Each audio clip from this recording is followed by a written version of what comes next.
وزیر اعظم عمران خان نے اپنی ایک ٹویٹ میں کہا ہے کہ بھارت نے پہلے غیر قانونی طور پر مقبوضہ کشمیر کو اپنے ساتھ شامل کیا اور اب 25,000 بھارتیوں کو کشمیر کا ڈومیسائل سرٹیفکیٹ جاری کر کے وہاں آبادی کا تناسب تبدیل کرنے کی کوشش کر رہا ہے۔ انہوں نے کہا کہ میں نے اقوام متحدہ کے سیکرٹری جنرل اور دنیا کے دیگر رہنماؤں سے بھی رابطے کر رہا ہوں۔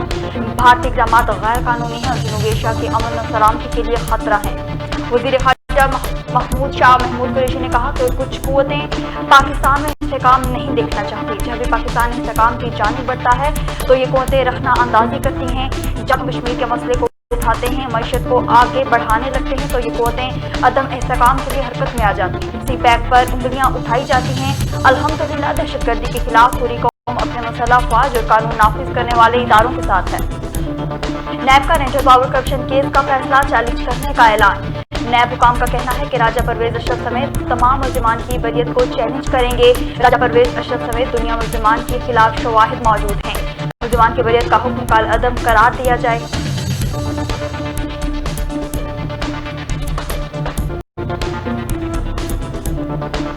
اسلام آباد کے پرنسس اسپتال میں نرسز وظیفہ نہ ملنے پر سراپا احتجاج۔ اسپتال کے اکاؤنٹس ڈپارٹمنٹ کی جانب سے نرسز کے فنڈز روک دیے گئے۔ مظاہرین نے بتایا کہ نرسز اسٹوڈنٹ کے حق میں آواز اٹھانے والے ٹریننگ انسٹرکٹر لیاقت علی کو معطل کر دیا گیا ہے۔ ان کا مزید کہنا تھا کہ اپنے حقوق کے لیے آواز اٹھاتے رہیں گے اور جب تک فنڈز جاری نہیں کیے جاتے احتجاج جاری رکھیں گے۔ کووڈ-19 کا ٹیسٹ دوسری مرتبہ منفی آنے پر قومی کرکٹ ٹیم کے 6 کھلاڑی وسٹر شائر میں اسکواڈ کو جوائن کرنے کے اہل ہو گئے ہیں۔ ان کھلاڑیوں کی ری ٹیسٹنگ 29 جون بروزپیر کو ہوئی تھی۔ کھلاڑیوں میں فخر زمان، محمد حسنین، محمد حفیظ، محمد رضوان، شاداب خان اور وہاب ریاض شامل ہیں۔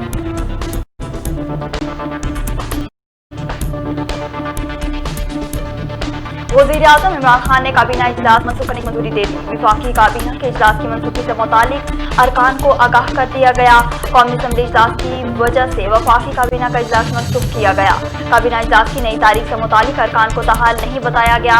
کابینہ اجلاس کا آج 12 نکاتی ایجنڈا جاری کیا گیا تھا۔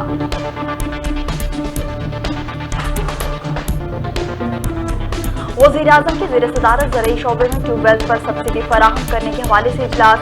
زرعی شعبے کے فروغ اور چھوٹے کاشتکاروں کو ریلیف فراہم کرنے پر غور۔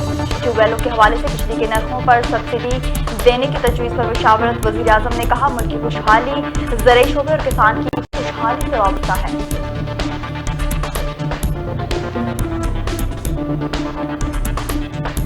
پی آئی اے نے اپنے اندرون ملک جانے والی تمام پروازوں کے کرائے میں کمی کا اعلان کر دیا۔ پی آئی اے نے کراچی، لاہور، اسلام آباد اور دیگر شہروں کے لیے یک طرفہ کرائے 12,000 روپے بشمول ٹیکس کر دیے۔ اندرون ملک جانے والی پروازوں پر کم از کم یک طرفہ کرایہ 12,000 روپے ہوگا۔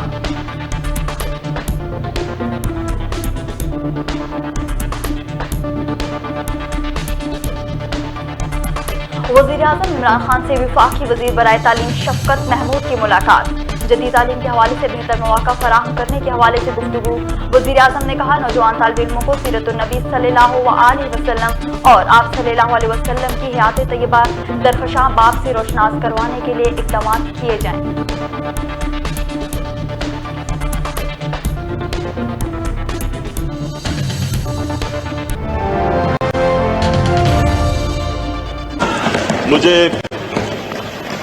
مجھے چیف ویب عامر ڈوگر نے باقاعدہ پوری انفارمیشن دی کہ کس طرح ہماری خواتین نے ساری اسمبلی میں انہوں نے گین کتنا کیا، پہلے سال سے زیادہ انہوں نے سیکھا، ان کی جس طرح کی پرفارمنس رہی اسمبلی میں اور جو امپرومنٹس آئیں، تو میں اس لیے ان کو خاص طور پہ خراج تحسین پیش کرتا ہوں۔ میں اپنی مائنورٹیز ان کا بھی شکریہ ادا کرتا ہوں جس طرح انہوں نے پارٹیسپیٹ کیا ہمارے ساتھ۔ اسپیکر صاحب میں سب سے پہلے آج پاکستان کے ہیروز کو اکنالج کرنا چاہتا ہوں۔ یہ پاکستان کے ہیروز ہیں جن کے میں نام لینے لگا ہوں۔ سب سے پہلے سب انسپیکٹر شاہد شہید،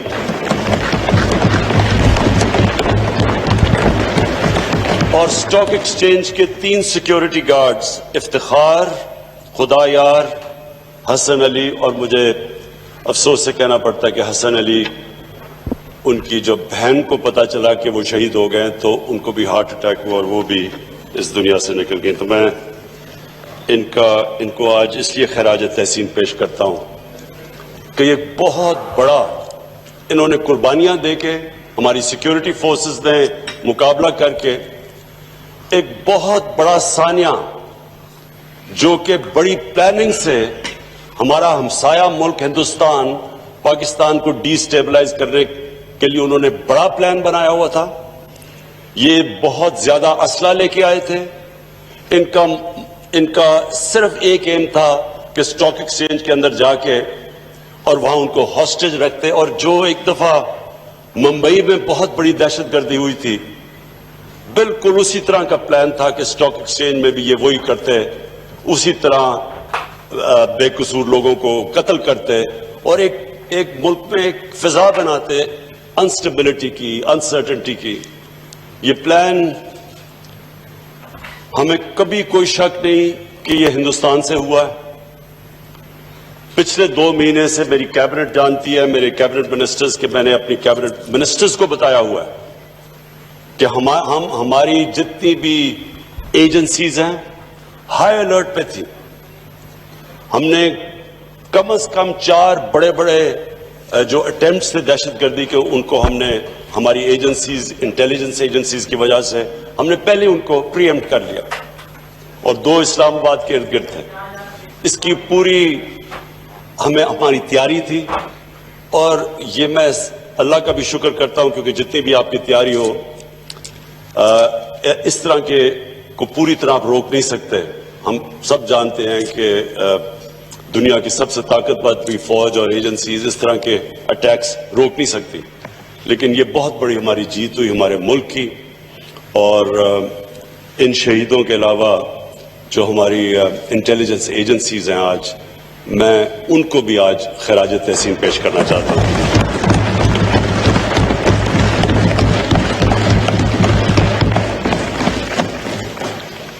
میں اس بجٹ سیشن میں بڑی تقریریں ہوئی, ہر قسم کی اپوزیشن نے بھی تقریریں کی, اس کے اوپر میں بعد میں آؤں گا. اپنی جو میری فائنانس ٹیم تھی میں جانتا ہوں کہ یہ کتنا مشکل بجٹ تھا. سمپلی میں آپ سب کے سامنے رکھتا ہوں کہ ہمارا ہوا کیا کہ ہم نے 5,000 ارب روپیہ اکٹھا کرنا تھا. وہ ریوائز ہو کے ہمارا تھوڑا سا نیچے آ گیا 4,900 ارب. یہ ہمارا ایف بی آر کا ٹارگٹ تھا اور اس ٹارگٹ پہ ہم جا رہے تھے. 17% کلیکشن ہو رہی تھی جو کہ 4-5 سال میں سب سے زیادہ کلیکشن تھی. جیسے کووڈ آیا اور اس کا جو لاک ڈاؤن کا جو اثرات ہوئے, اب وہ صرف پاکستان ہی نہیں, آج ساری دنیا میں آپ دیکھ رہے ہیں کہ کس طرح کا دھماکہ ساری دنیا کی اکانومیز کے اوپر کس طرح کے اثرات آئے. تو ہماری جو ڈائریکٹ ہمیں نقصان ہوا کہ ہمارا جو ریوائز ٹارگٹ آیا جو ہم نے 4,900 ارب اکٹھا کرنا تھا وہ اب آ گیا 3,900 ارب, یعنی 1 ٹریلین روپیہ ہماری شارٹ فال آ گئی. یہ اب کی ہے شارٹ فال. یہ سمجھنا آپ نے کہ یہ جو شارٹ فال ہے یہ ابھی تک کی ہے کیونکہ اس وقت پوری طرح لاک ڈاؤن کا جو امپیکٹ ہے نہ ہم میجر کر سکتے ہیں نہ دنیا میں کوئی ملک کر سکتا ہے, کیونکہ کبھی اس طرح کی چیز ہوئی نہیں کہ پورا طرح اکانومی بند کر دی جائے, لوگوں کو گھر میں بند کر دیا جائے. اس کا کوئی مثال نہیں ہے. تو اس کے جو اثرات ہیں ابھی تک پوری طرح لوگ نہیں سمجھ رہے. اور میں پھر اپنی ٹیم جو ہمیں بڑا تنقید ہوئی کہ جی کنفیوزڈ ہے, ان کو پتہ نہیں کیا کر رہے ہیں, میں پھر سے اپنی ٹیم کا شکریہ ادا بھی کرتا ہوں اور خراج تحسین اس لیے پیش کرتا ہوں کہ ہم نے وہ لاک ڈاؤن نہیں کیا جو ہمارے پہ پریشر ڈالا جا رہا تھا. ہمیں سندھ سے ساری مسائلیں آئیں, جی دیکھیں سندھ میں کتنا زبردست لاک ڈاؤن ہو گیا, آپ بھی کریں. میں اگر میری بات سنی جاتی, کیونکہ 80th امینڈمنٹ کے بعد صوبائی اٹانومی ہے, وہ اپنے فیصلے کرتے ہیں, میں کبھی بھی پھر بھی وہ بھی لاک ڈاؤن نہ کرتا جو کہ ہم نے کیا. میں پھر بھی کوشش کرتا کہ ہماری کنسٹرکشن چلتی رہتی, ہماری چھوٹی دکانیں, چھابڑی والے چلتے رہتے. لیکن کیونکہ وہ ہم یورپ کو دیکھ رہے تھے تو یہاں بھی لوگ یورپ کو دیکھ کے جب انہوں نے لاک ڈاؤن کیا تو یہاں بھی شروع ہو گئے. ووہان سٹی کا چائنا میں انہوں نے دیکھا کہ انہوں نے لاک ڈاؤن کیا, یہاں بھی کر دیا. لیکن ہمارے جو حالات تھے اسپیکر صاحب, ہمارے حالات پہلے ہی اچھے نہیں تھے. اور جن بھی ملکوں کے اندر غربت ہو اور ڈیلی ویجر ہو اور انفارمل اکانومی ہو, کیونکہ 80% تو ہمارے مزدور ان کی رجسٹریشن ہی نہیں ہے. امریکہ جیسے ملک میں بھی لوگ لائنوں میں کھڑے ہو کے کھانا اس لیے لے رہے ہیں کیوں, اس کے باوجود کہ وہاں رجسٹرڈ ہیں اور ان کو ان امپلائمنٹ بینیفٹ سیدھے بینک میں جا رہے ہیں. وہاں تو فارمل اکانومی ہے, ہماری 80% انفارمل اکانومی. تو ہم کدھر سے ڈھونڈتے کہ یہ جو چھابڑی والے بےچارے, یہ جو سارے غریب لوگ ایک دم بے بس گھروں میں بند ہو گئے, جنہوں نے دہاڑی کما کے اپنے بچوں کا پیٹ پالنا تھا, وہ بےچارے گھر بیٹھ گئے. اور جب مجھے تنقید ہو رہی تھی کہ جی آپ بھی بند کریں جس طرح یہ ہندوستان میں ہوا اور یہ جس طرح سندھ میں کیا گیا, تو اسپیکر صاحب لوگوں سے اگر پوچھیں ان دنوں کے اندر یہ غریب بستیوں میں جب جاتے تھے, گاڑی جب جاتی تھی گاڑی کے اوپر حملہ ہو جاتا تھا, لوگ گاڑی کو اٹیک کر دیتے تھے, بھوکے لوگ تھے بےچارے. تو شکر ہے ہم نے یہ پریشر بھی برداشت کیا, فیصلہ بھی کیا کہ ہم نے کنسٹرکشن کھول لیے ہیں, اپنی جو ایس او پیز کے ساتھ ہم اکانومی کھولتے رہے. ہم سب سے پہلے تھے اس میں. آہستہ آہستہ آج جو دنیا مان گئی ہے کہ صرف ایک ہی طریقہ ہے کووڈ کا مقابلہ کرنا, اور وہ ہے سمارٹ لاک ڈاؤن. آج دنیا یہ ایکسپٹ کر بیٹھی ہے. اور میں پھر سے کہ ہم ماشاءاللہ ہم پہلے تھے. کنفیوژن ہمارے میں نہیں تھی, کنفیوژن انہوں میں تھی جنہوں نے کبھی پاکستان کے غریب علاقوں میں نہیں کوئی گیا. انہوں نے جو لوگ کہہ رہے تھے جی لاک ڈاؤن کرو, انہوں نے کبھی یہاں کچی بستیوں میں نہیں گئے, غریبوں کی بستیوں میں جا کے دیکھے تو صحیح 8 لوگ ایک کمرے میں ہیں, ان کو آپ لاک ڈاؤن کر دیں. جو بےچارے دہاڑی دار تھے وہ کدھر سے وہ اپنے بچوں کا پیٹ پالتے.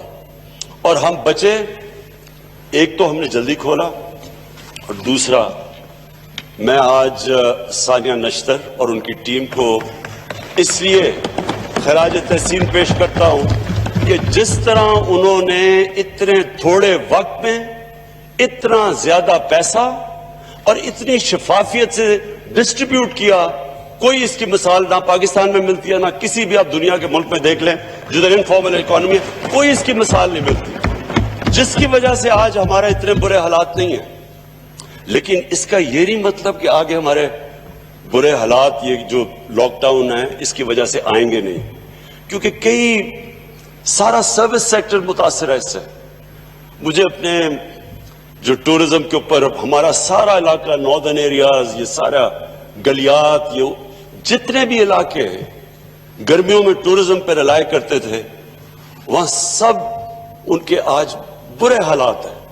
ساری دنیا میں ٹورزم کے برے حالات ہیں, لیکن ہمارے یہ جو پہاڑی علاقے تھے وہاں تو صرف لوگ ڈیپینڈنٹ گرمیوں کی ٹورزم پہ کرتے تھے. تو یہ سارا علاقہ آج متاثر ہے. ہمارے پرائیویٹ سکول, جو چھوٹے پرائیویٹ سکولز, یہ سارے متاثر ہیں. ان کے دیہاتوں کے اندر جو چھوٹے چھوٹے سکول ایک دم جب بند کر دیا آپ نے سب کچھ, وہ سارے ٹیچرز بیچارے بے روزگار ہیں, ان کی روزی نہیں ہے. یعنی میں جس بڑوں کی بات نہیں کر رہا, پیسے والے لوگوں کو یہ اتنا فرق نہیں پڑا. ہمارے جیسے لوگوں کو آپ گھر میں بند کر دیں, ہمارا کیا جاتا ہے. سرکاری نوکر جن کو تنخواہیں مل رہی ہیں ان کو کتنا نقصان ہوگا. لیکن جو محنت کش لوگ بیچارے جو اپنے بچوں کا پیٹ پالتے تھے, ابھی تو وہ ایک تو اس سے بچے ہیں, لیکن ابھی بھی وہ کہتے ہیں نا not out of the woods.